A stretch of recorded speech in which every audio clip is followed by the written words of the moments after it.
Chapter 37 The Corruption.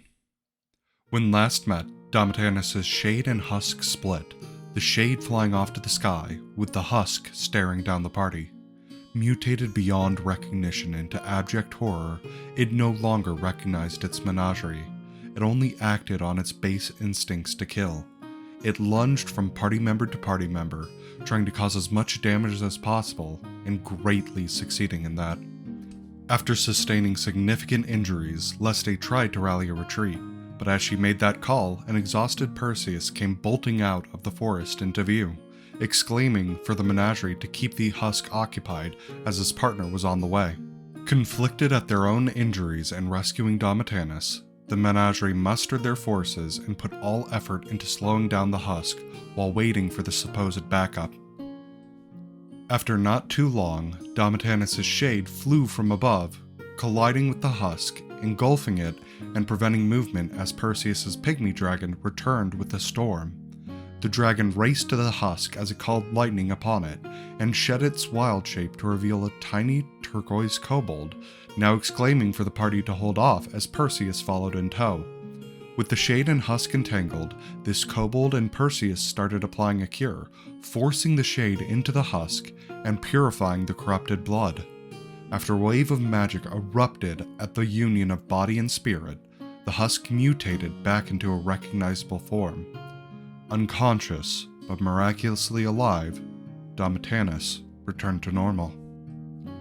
Exhausted, Perseus took a knee by his friend and looked them over for any injuries.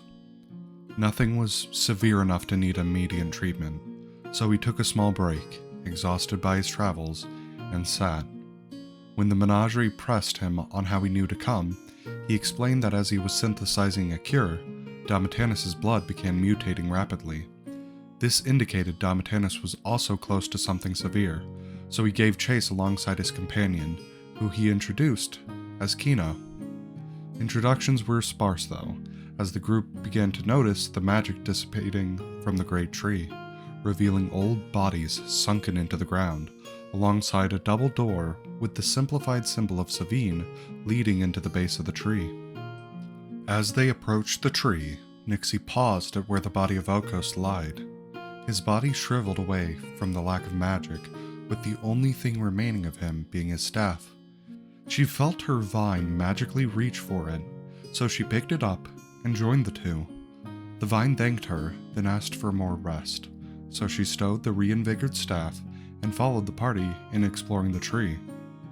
Inside, the doors led to a room that was obscured by a thick layer of dust, but it looked loved. A patchwork quilt laid on one bed, a floor was worn away from the pacing the druid must have once did, and a desk was covered in various notes and books left as though he once planned on returning. Perkering took much joy in the blanket, which was in amazing condition given its age. But while he was playing, the kobold Kino explored the open desk. He found notes of Okos describing how he was the last of his people, the methods he took to preserve the tree, and how his methods were failing. On the most recent journal, which was still ancient, Okos wrote how he encountered a slave from Raval who fled from the Civil War. He learned of Rivali magic from the slave, and planned on using it to keep the memory of his people alive. Kino then collected these notes and shared the information with the rest of the group, who was searching the base of the tree for any identifying features for the missing hunting party. As much as they searched, nothing was found of the missing hunters. The bodies were too decayed and too sunken into the ground to identify anything. Leste, however, found something much older. Strung up in one of the trees was an old hunting bow, and after finagling it down, she recognized the worn symbol of the Thistlegrove estate on the grip of the bow. Already reeling from the situation Damatanus was in, this did her in. Overwhelmed, she sat on a nearby rock anxiously, until Perkering came up and wrapped his newfound quilt around the both of them. The two comforted each other about how Damatanus would recover, but Damatanus and the bow was not her only concern. She knew Kino, and even helped raise him under the Dulast brood. Eventually, he decided to leave her brood for another, and after that, she did not hear much of him. until one day she heard rumors of his exile. As she brought this up, Kino abruptly spoke up about how everyone was ready to leave and started walking off. Leste knew what he was doing, but this conversation was not as important as getting Domitianus to safety. So she slung the bow across her back, and the Menagerie followed behind Perseus, who carried Domitianus with his huge frame. Without any stopping, they walked the entire day, through dusk, and past dawn. Exhaustion was not their concern. All that mattered was getting Domitianus back and getting them healthy. Early in the morning, the guards of the city welcomed the group, shocked at the condition everyone was in, but happy that everyone was alive and potentially having answers to the disappearances. Kino, Joker, Kaun, and Sonora followed Perseus to his hut to stabilize Domitianus, but other work had to be done as well. Leste led Maka, Perkring, and Nixie to the guard outpost, where she informed Talon Derek that the disappearances were caused by an ancient druid who now had been dealt with, and the proof she offered was the bow she carried. Derek trusted and thanked her, but she felt she had more to do. She thanked the captain for his time, then took the bow back, and walked it to the Thistlegrove estate. The four of them were welcomed by Eldrin and Mela, and they were quick to inform the two of the bow they found.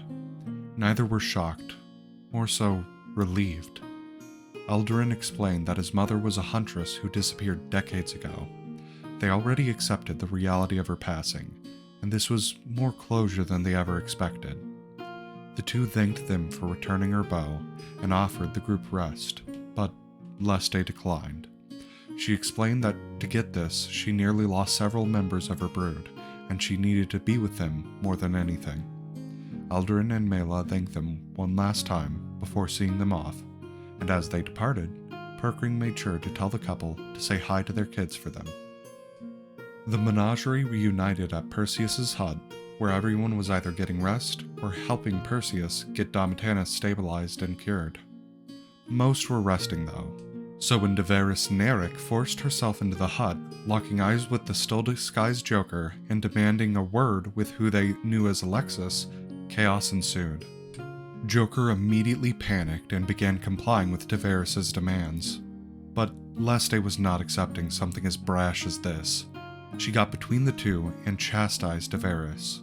The Menagerie just got done taking down an issue she and her best could not even begin to solve, and without a moment to recover from the insurmountable strife they just went through, she demanded they follow her immediate request.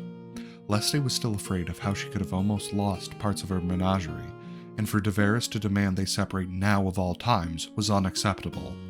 There was a time and a place for Deveris and Joker to talk, and to Leste, especially with how Deveris presented herself, the time and place for this was not now, nor here. Deveris recognized her transgression not just in Leste's face, but also in Kaun, who was hunched over, ready to pounce, and had a liquid dripping from his maw with malice. So she tried assuring them that it would just be a word. This fell on deaf ears, so Joker and Perkring talked Leste and Kaun down. Joker then walked off with Deveris, while Perkring stalked the two to make sure nothing happened. Once she felt they had gotten to a quiet enough place, she turned and faced Joker. She chastised him for thinking it was okay to come back, but he made it clear he did not want to be here, and he did not want to have this confrontation. He only came here for maybe its menagerie. Fuming and emotional, Deveris decided to start letting go. What Joker's menagerie did was an insurmountable service, and in spite of what information Joker previously stole about her father's fortress, she recognized that information was never used to bring harm to her people, so she considered the two even. She tried ending the conversation by saying goodbye to the Alexis she knew, but he corrected her. His name was Risk, and he apologized, letting her know he had never regretted anything more than the day he betrayed her trust.